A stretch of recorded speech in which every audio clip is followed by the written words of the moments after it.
Consistency is what makes you successful. That's it. That's really all I need to say. I don't even know if I need to explain that, but if you're inconsistent, you're never gonna be successful. And you can start with consistent small things, right? Like you can start with, as silly as it is, a morning routine. You can start with the gym, but I think that this world doesn't force you to be consistent towards good. And I think if you can figure out how to start with small things and be consistent here and be consistent here and be consistent here, eventually you'll get to the bigger tasks. You'll get to, hey, I show up every day and I make really big moves. I'm consistent at taking risks. I'm consistent at bouncing back from risks. And all of a sudden, people have expectations for you. People start to trust you. And the more people trust you, the bigger moves you can make and the more they'll rally behind you. Headed into work a little bit late. A little bit of animal issues back at the ranch farm thing.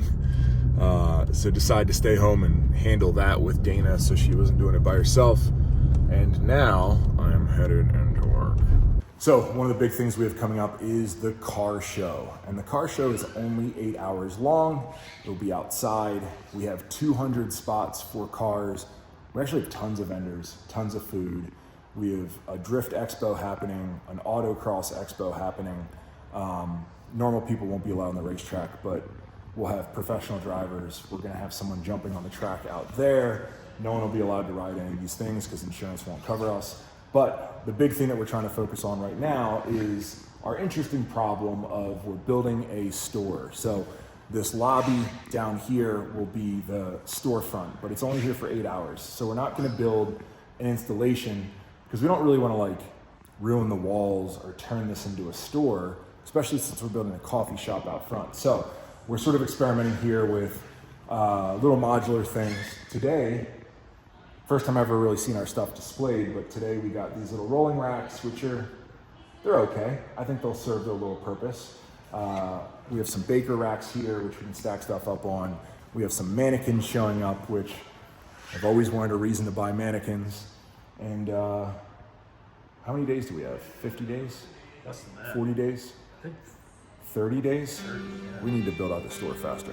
That's the goal. Every single day I want to see what I'm made of. The goal isn't to make $1 million. The goal isn't to do all, I want to see what the fuck is inside of. I want to see when I put pressure up against myself, when I put stress on myself, when I'm forced to get around roadblocks creatively. I want to see what I'm made of. I'm impressed by myself. I know you're not supposed to say that because it's cocky. I've been called a narcissist, whatever, but I also work really fucking hard. So in my head, it's not this false narrative. Like it's backed up with me actually doing the fucking thing. But I still, every single day, look at that dude and I think, I bet you we could get more out of you, bro. I want to see if when I'm pushed to the max, what the fuck I'm made of. It's a challenge every single day. And why? Just for the shits and giggles of it? No. I think life's fucking amazing. I think life is absolutely amazing. The amount of opportunity out there and the capacity for a human to accomplish things is incredible. And I'm watching other people do it and it just inspires me to think, I wonder what this body's made of.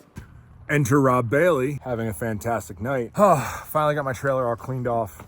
And now it's time to start cutting some of this grass. We've had rain after rain after rain, which I love rain season. I got a thing for rain recently, but it makes my grass grow really fast and I can't cut it during the rain. I have to wait until it finishes raining. By the time it finishes raining, it's sometimes just too late. And we're almost there. We're almost at the point of no return where we would clump. We don't want that. But we're right there. And this is gonna look beautiful when I'm done. All right, so the grass was a little bit too high. The rain did me in, so we got some clumping over here. Really sort of bothers me. So I'm gonna go around. I went over a few times. We're looking okay. It was maybe like 2 or 3 days too long, but we're doing good. We edged it. We still got some daylight here, so I get to blow it off. The horses are doing a really good job over there, keeping the grass low, but this is the life that I want to live. It makes me really happy. All right, all wrapped up. It's a good first cut. I might come back and hit it again Sunday, depending how much it rains these next few days. But the other big thing I need to do is the warehouse. So tomorrow, it's probably gonna take me about 2 hours to cut the warehouse. We're a little bit behind on that. I'm just gonna be driving around fully loaded on my landscape trailer. Oh, you know what? I should pick up my dirt bike.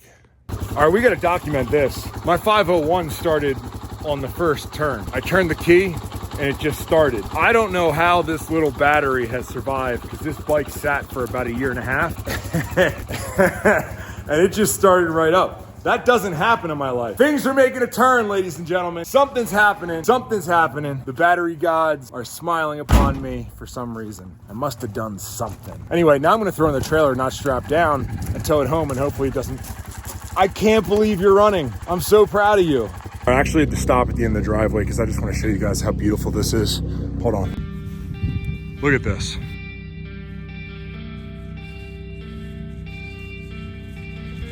Like,